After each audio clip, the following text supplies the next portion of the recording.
This is Carl at National RV Detroit, and I'm going to walk you through your Solaire by Palomino 211BH. Okay, I'm on the door side of the trailer, walking towards the rear. You have a swing out bracket for your grill. The grill is inside the trailer under the bed, I believe. You have to remember that you have to, there's a quick connect fitting here for the gas line, so you have to use your hose, your gas hose that comes with the grill, and you plug the male end into there, let it go, and then right there, if you can see it, there's a valve. You turn the valve on like that. It's kind of hard to see with the paper there, but you turn it on, okay? So you got to connect your grill at that quick connect. Those are low points. That's the low point of the plumbing system for winterizing and dewinterizing. Okay. You have a power awning with LED strip. You got outside speakers.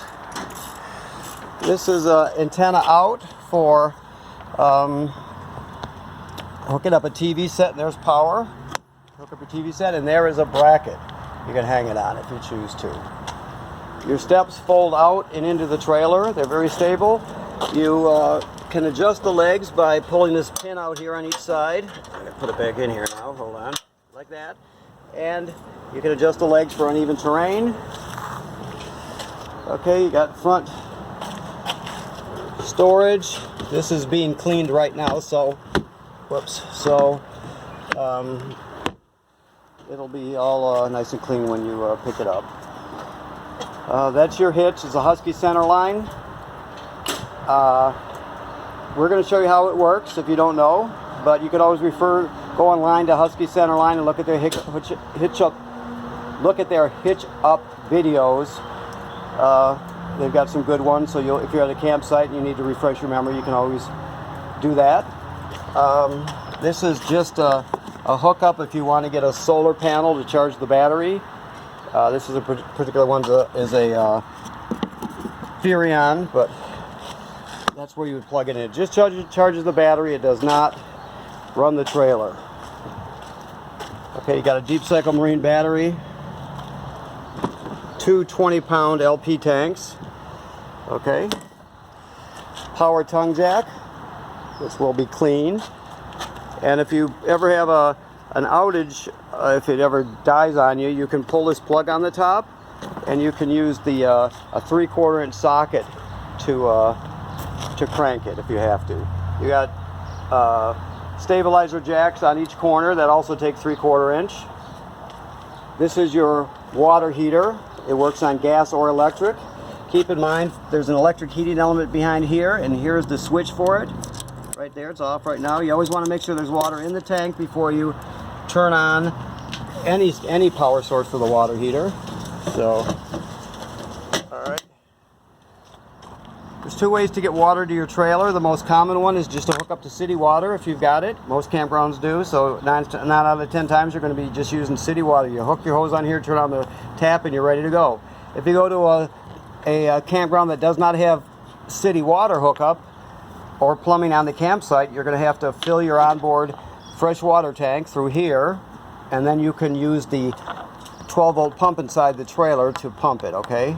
You're only going to use this if you don't have city water. Usually you will, but some of the good older state parks, for example, don't have plumbing on the campsite, so you'll have chances to use it. It's cable and satellite through, just a coax. This is your power cord. It's 30 amp and 25 feet long. It's an outside shower, hot and cold. This is the service panel for the refrigerator, but you're always going to leave this drain hose sticking out about that far, and that's just for condensation that's generated by your refrigerator. Okay, to flush this, you've got a gray tank valve and a black tank valve. The black tank holds toilet water and waste. The gray tank holds sink and shower water. So what you're going to do is you're going to hook your dump hose up to here. Then you're going to dump the black first. Then you're going to dump the gray like that. Just pull it out. They're gate valves, so you pull it out to dump it. So you're going to dump the black first because it's dirtier water than the gray water. The gray water is cleaner, dirty water. So you're going to use it to wash out the hose a bit when you dump it. Now this has a black tank flush, So you leave your black tank valve down there open, and you'll hook up the hose at the dump station to here and turn it on, and it'll spray the inside of your black tank and clean it out even better. Just make sure you have the black valve open.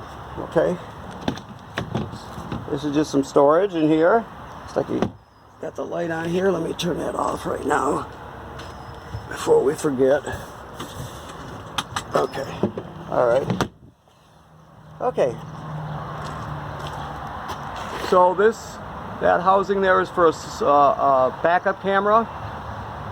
So if you buy a backup camera, this is pre-wired, so you want it to fit into that housing. This is a Furrion camera, so you want to get the camera that fits in that housing. We sell them here, but if you buy them someplace else, make sure you get the right one that fits in there, okay? You got a ladder so you can go up on the roof. You need to inspect the roof 3 times a year. So you're going to inspect it in the spring, in the fall, and then once in the middle of the summer. You go right up on the roof, walk around, look at all the seams and the sealant, and make sure there's no cracking or separation starting. Some year you're going to go up there and you're going to see something in like a corner area, for example, and you get it taken care of immediately. All trailers have to be inspected 3 times a year. All right, so let me move inside here. Okay. All right. So here we have the control panel. Let's see what we've got here. This is for your power awning. So to extend it, let me look here to make sure everything is in the right position, which it is. So to extend it, you're just going to go like this, and you're going to send it out. It's got lights on it.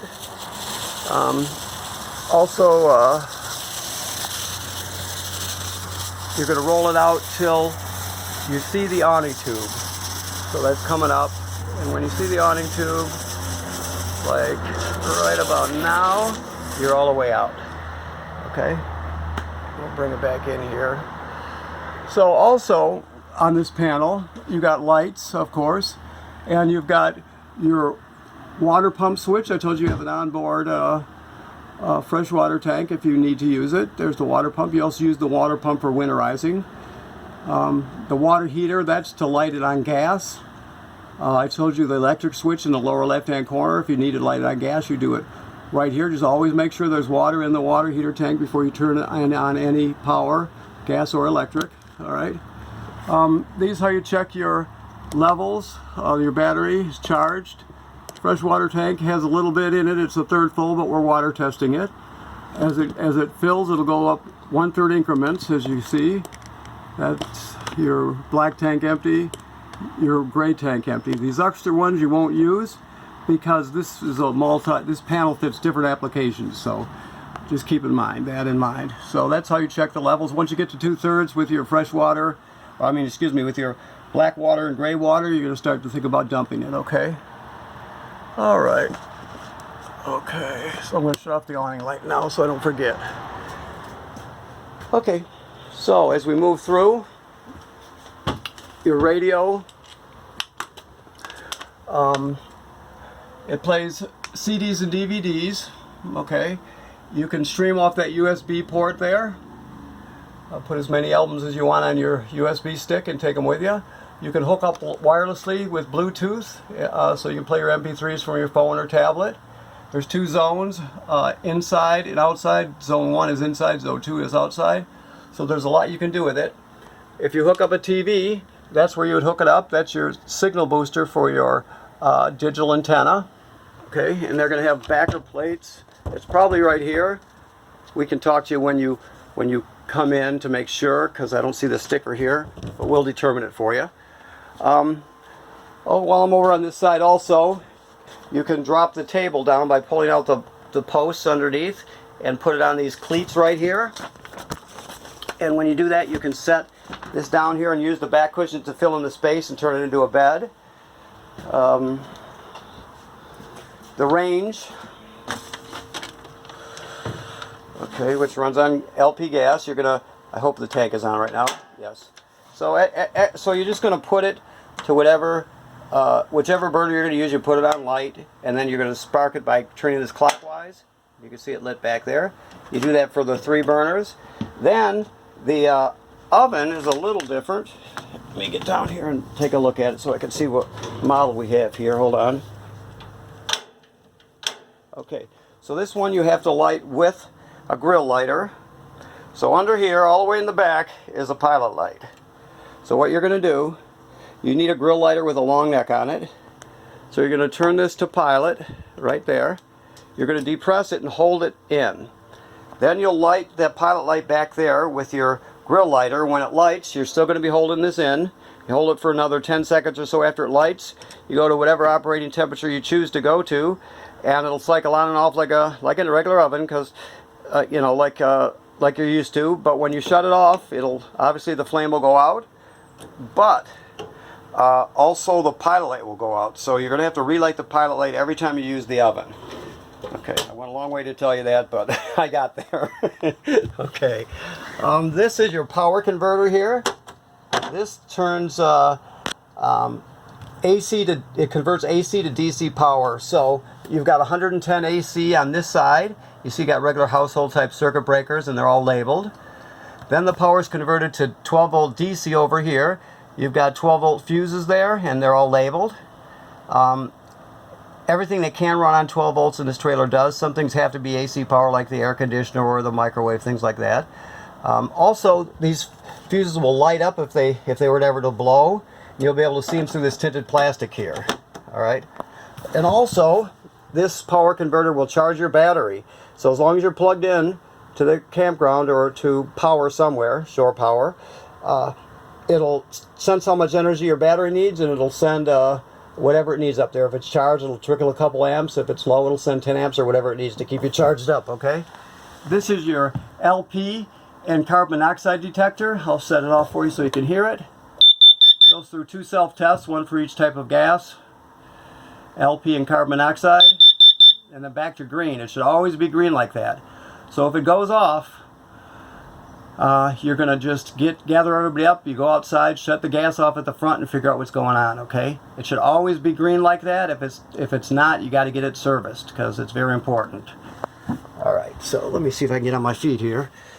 Is there anything I need seeing down here? I think I got everything. Okay, let me get up here. Okay, this is your range fan, range hood vent fan. The microwave works like any other microwave. There's nothing unique about it. Okay. Now your refrigerator, it's a gas absorption refrigerator. It doesn't have a compressor, so it runs on 110 AC or LP gas. So basically, it's on and off. That's on, and that's automatic. Automatic is where you're almost always going to have it. If you let's say it this way, on auto, electricity takes parameters, so it'll always seek out 110 AC. If it finds it, it'll run on 110 AC. If you're using 110 AC and you have a power failure in the middle of the night, let's say, it'll automatically switch over to gas for you so you don't spoil the food. You can run it dedicated on gas, like when you're pulling it down the road. You can do it that way. If this check light comes on, it means it didn't light. Maybe there's air in the line, so you just shut it off and turn it on again, and the next time it'll light.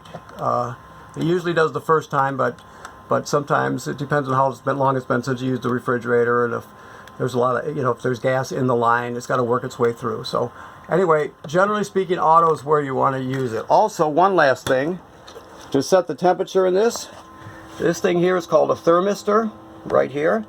You can see the sticker tells you the higher you go with it, the cooler it gets. So you're just going to slide this up as far as you can get it. Whoops, as far as you can get it. The thermistor is actually, see that cable going to like a cylinder and then into this clip here? That's the cylinder with the cable is actually the thermistor. That's just a clip to hold it in place. So you got to make sure you push this all the way up as high as you can get it. You're almost going to always use it as high as you can get it. Maybe if you go out when it's cold out, you'll have to back it off, but generally speaking, you want it up all the way.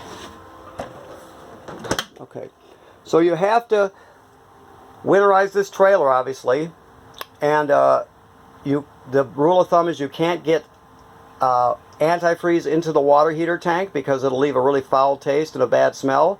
So they put bypass valves on the back of the water heater. So you got to remember, before you pump any antifreeze into it, if you're going to do it yourself, you have to bypass the water heater so you don't get any antifreeze into it. Okay, that's important to remember that. This is your thermostat here, off, punch it once, and you got auto fan. The fan is the air conditioner running without the compressor, so we go to fan, we go to auto cool, which is the air conditioner, and then furnace, and then off. So there's a lag time, so maybe we can hear this. I just turned on the AC. It took about 5 seconds or so for it to turn on. So keep that in mind. There's a lag time with it for everything, turning them both on and off. Okay, the bathroom. The shower works like any other shower. The sink works like any other sink. The toilet, it's actually got a ceramic toilet, which is good. It's not that creaky plastic thing. You get seasick just sitting on it. So basically, with this RV toilet, you have to have water and chemical in it before you start using it. So I'm just going to, there's residual water pressure in here because we're water testing it. So you can see water comes swirling out, although it's dying off now because it's just residual, but it will swirl around and go into the black tank, which is directly below. Okay? So what you'll do is you'll pull into your campsite, you'll hook up the water and the power, then you'll come in here with your toilet chemical, whichever one you use. There's all different kinds, liquids, powders, pre-measured packets, scoops, capfuls, you know, it depends on what you use. You read it and determine what a dose of it is for your product. And you'll dump it right in here. Then you'll stand on the flush pedal, which is right here, and you'll put about a gallon or two of water in there with the chemical. There's no way to tell exactly what a gallon or two is by looking at any kind of a panel or anything like that. You just have to know that you're putting some water in there. Just use common sense. The bottom line is you can't use it dry or without chemical. So then you're all set till it's full and dumped again. Let's say you were going to stay at the same campsite and the black tank fills and you have to dump it, and you're still going to stay at the same campsite. You'd come back in here and repeat the same procedure. Put the chemical in there and then put about a gallon or two of water in there. Now, when you flush this normally, it's only going to fill about up to here. So that's so it can't slosh out when you're going down the road. So people are going to like more water in it, maybe up to here when they're using it. So if you step on the pedal just a little bit, you can see I'm pushing it down, but the trap isn't opening. Well, if the water is hooked up, right now water would be it activates the water valve and it would be swirling out and filling up the bowl. So you can fill the bowl up as high as you want before using it. You just have to do it each time by adding water this way. Okay? Simple enough. Alright, let me shut this light out so I don't forget. And you got plenty of storage.